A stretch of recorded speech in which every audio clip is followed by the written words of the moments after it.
Anda kembali di Breaking News Kompas TV. Kita masih bersama dengan Bung Joy dan Bung Isnan. Bung Isnan, kita lanjutkan tadi soal pemetaan pemain menjelang kualifikasi Laga Piala Dunia di bulan Maret. Akan seperti apa kira-kira Bung Patrick Kluivert akan bisa memetakan kekuatan-kekuatan baik itu dari diaspora maupun juga dari pemain lokal? Ya, saya rasa tidak banyak yang harus dilakukan ya. Apa yang sudah ada di tim yang sebelum dibangun Sintayong, mungkin itulah yang terbaik.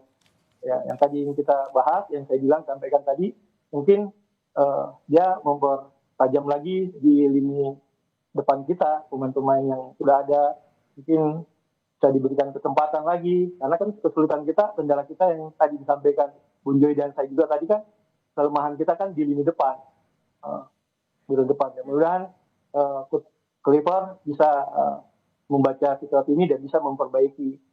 Untuk pemain, saya rasa yang paling konsisten ya di tim ini ya Rizky Ridho. Ya.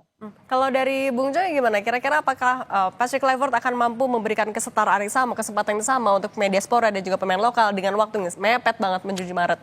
Sangat tergantung pada program yang akan dia jalani pada hari-hari pertama ini dia di Indonesia.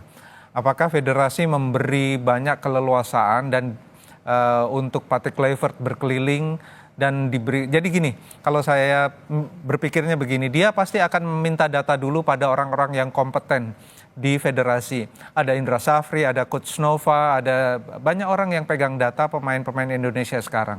Jadi dia minta masukan dulu. Lalu kira-kira prosedurnya, silahkan lihat si A, si B, si C. Misalnya silahkan lagi lihat Radil Samdani misalnya. Yang kemarin sempat masuk timnya Sintayong kemudian tidak lagi masuk gitu ya. Ada beberapa pemain kan. Karena pemain-pemain yang kemarin sempat di blacklist Sintayong bisa jadi main lagi ya? Oh ya bisa jadi juga karena memang kan kalau di tim nasional itu kan keluar dan masuk. Ya siapapun dimanapun siapapun keluar masuk yang tadinya konflik sama si A balik lagi itu sudah biasa lah. Jadi nggak ada masalah.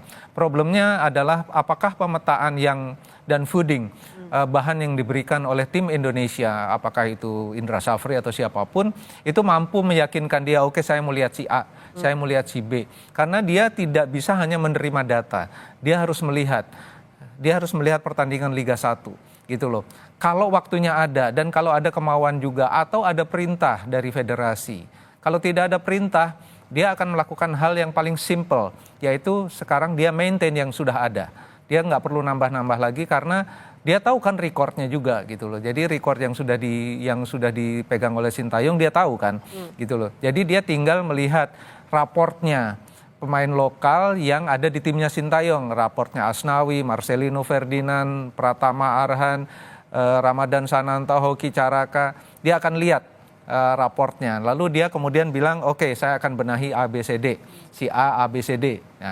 Nah kalau dia mau nambah, dia butuh misalnya dia lihat, kalau saya misalnya, ini Asnawi kok permainannya tidak terlalu, grafiknya tidak naik ya, gitu loh. Adakah alternatif pemain di posisinya Asnawi? Dia akan tanya sama Indra Safri, gitu loh. Siapa kira-kira penggantinya? Kandidatnya siapa aja? A, B, C, D.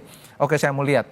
Nah itu kan tergantung dari programnya Kluivert di Indonesia saat ini gitu loh. Apakah dia besok akan mulai berkeliling atau dia masih ada urusan dengan urusan PR dan macam-macam untuk dalam tanda kutip jualan timnas gitu kan, nggak ada yang tahu karena belum diumumkan juga dia mau apa di sini. Lalu berapa lama dia ada di sini. Cuma memang kalau kita lihat dari keseluruhan skuad yang ada, harus kita akui memang butuh beberapa penambahan. Apakah penambahannya dari tim Liga 1 di Indonesia, ataukah memang masih butuh diaspora atau apa, itu yang akan dirumuskan dalam pekan-pekan ke depan. Tetapi kalau kita menghadapi constraint waktu pada pertandingan melawan Australia yang tidak terlalu lama lagi, menurut saya persoalannya bukan di penambahan atau apa. Jadi tim yang sudah dikonstruksikan oleh Sintayong ini dilihat kelebihannya apa ditambah, dilihat kekurangannya apa diperbaiki diperbaiki gitu loh. Jadi ini barangkali yang akan menjadi prioritas Kluivert dan timnya pada hari-hari ini. Jadi menurut saya kalau untuk menambah atau foodingnya pasti akan dari orang seperti Indra Safri, karena yang tahu betul Coach Nova, yang tahu betul kondisi pemain di Indonesia dengan semua aspeknya, itu mereka gitu loh. Jadi harusnya sih datangnya dari situ, baru Kluivert yang ikut. Dia mungkin bisa bagi tugas juga dengan Pastor, dengan Lanzat. Jadi harusnya sih kerjasamanya seperti itu ya. Ngumpulin bekalnya dulu. Nah kalau Bung Isnan, kan yang juga sebenarnya bisa jadi dibilang tantangan ya, adalah karena nanti di kualifikasi Piala Dunia, publik sepak bola ini udah punya perbandingan ketika Indonesia lawan Australia seperti apa, hasilnya imbang, lawan Tiongkok, lawan Jepang dan juga lawan Bahrain udah ada nih. Nah untuk biar bisa menang, memuluskan tiket Indonesia menuju Piala Dunia, kira-kira di waktu yang singkat ini Patrick Kluivert mendingan mengadaptasikan formasi dan juga strateginya Shin Tae-yong, atau ya bisa jadi dia merubah total? Ya, saya rasa kita bicara filosofi pelatih kan pasti tentunya karakternya berbeda-beda. Shin Tae-yong dengan datang ke Indonesia seperti apa, Kluivert datang seperti, tentu yang paling penting adalah pemahaman pemain. Bagaimana pemain bisa cepat menangkap game plan dari apa yang dimau Coach Kluivert. Saya rasa ini yang penting. Bagaimana pemain bisa nanti mengaplikasikan dengan cepat. Saya rasa dan tidak mungkin juga pemain juga akan cepat beradaptasi ya, karena kita tahu pertandingan nanti juga pasti kita main di away kan. Jadi kesiapan keseluruhan semua tim juga kita perlu dukungan semua pihak, harus bersinergi untuk bisa memenangkan. Karena kita harus optimis, karena kalau kita ingin lolos minimal kita harus menang 2 kali terus draw sekali kan.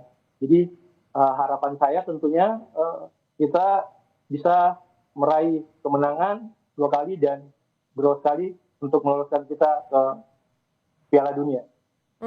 Bung Joy, Ketua Umum PSSI Erick Thohir bilang kalau misalnya untuk di kualifikasi yang sekarang nih ya pintunya masih terbuka lebar, tapi akan jadi tantangan yang beda sekali ketika kita lolos ke kualifikasi babak selanjutnya. Menurut Anda apa yang bisa dimaksimalkan oleh Patrick Kluivert untuk ya biar di babak selanjutnya pintu itu masih terbuka lebar?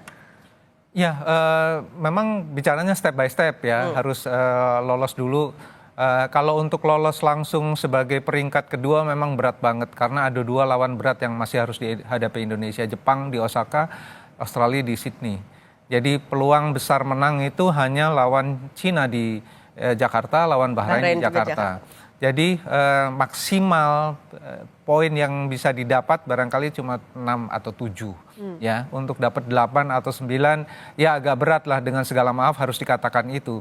Tetapi peluang masuk ke putaran keempat memang sangat besar gitu loh. Terutama setelah kemenangan melawan Arab Saudi. Ya kan, sudah 20 tahun lebih tidak pernah menang, bahkan selalu kalah lawan Arab Saudi, tiba-tiba Indonesia bisa menang. Kan itu moral boosting, ya kan. Yang kedua, setelah semua orang pada pesimis setelah kalah melawan Cina, tiba-tiba ada optimisme lagi yang melambung dan kepercayaan dirinya begitu tinggi. Bahkan yang mencetak gol kan Marcelino waktu melawan Arab. Jadi ada harapan-harapan yang tiba-tiba muncul lagi, bahkan saya sampai peringatkan karena tiba-tiba muncul wacana Indonesia bisa lolos langsung. Ya silahkan aja wacana itu, tetapi jangan sampai membebani. Karena kita tahu sendiri publik Indonesia ini begitu dijanjikan, begitu diwacanai hal yang sangat tinggi, kemudian akan membebani pemain.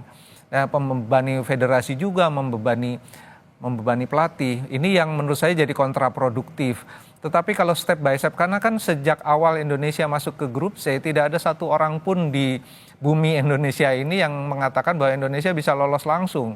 Bahkan target terbaik semua orang, federasi, semua pengamat, bahkan pemain juga mengatakan kalau bisa posisi 4 bagus, bisa posisi 3 bagus. Posisi 4 pun masih oke, karena akan lolos ke putaran keempat. Kalau lolos putaran keempat, kita akan menghadapi tim yang juga posisinya di 3 dan 4. Tidak seberat Jepang, tidak seberat Arab Saudi, tidak seberat Australia gitu loh. semua indikatornya jelas kalau itu gitu loh. Jadi peluangnya lebih terbuka lagi, tapi step by step gitu loh. Jadi jangan ada lagi wacana ini udah ganti pelatih setelah ditinggalkan Sintayong dengan konstruksi yang sudah begitu bagus, mau tidak mau harus langsung lolos. Jadi kita tahan dulu sebentar. Ini kayak Patrick Kluivert ya udah mulai terlihat ini di Hotel Fairmont, saudara yang Anda saksikan di layar kaca. Patrick Kluivert, pelatih timnas Indonesia sudah terlihat keluar, artinya mau menuju ke Hotel Mulia Senayan Jakarta untuk melakukan konferensi pers dengan jarak yang tidak begitu jauh. Mungkin kemungkinan sekitar 15 menit lagi konferensi pers harusnya sudah bisa dimulai. Dan ini yang ditunggu karena apa yang akan disampaikan Patrick Kluivert kepada publik sepak bola, kepada pecinta sepak bola untuk meraih hati dan tetap menjaga asa agar timnas Indonesia bisa lolos ke putaran 4 di kualifikasi Piala Dunia 2026. Bung Joy tadi boleh dilanjutkan. Ya, jadi jangan sampai lagi muncul misalnya wacana-wacana yang menurut saya agak berlebihan ya. Berlebihan misalnya setelah ditinggalkan Sintayong ini mau tidak mau pelatih baru harus membawa Indonesia langsung masuk ke putaran final Piala Dunia 2026. Menurut saya agak berlebihan juga gitu loh. Ya teruskan saja apa yang sudah dilakukan oleh Sintayong kan. Konstruksinya kan udah benar. Maksudnya jalurnya itu udah dibikin oleh Sintayong gitu kan, tinggal diteruskan. Problemnya meneruskan bagaimana atau dengan seperti apa kan ini urusan pelatih yang baru. Ya support aja yang baru ini karena kan kalau saya bandingkan Sintayong itu kan kekurangannya dibandingkan yang tim sekarang adalah dia kan one man show gitu loh. Nah sekarang Kluivert dengan timnya. Dibantu dengan asisten pelatih yang oke jadi ada kolektif kolegial di situ, tidak ditanggung sendiri oleh Kluivert. Ya ini yang menurut saya jadi nilai plus ya.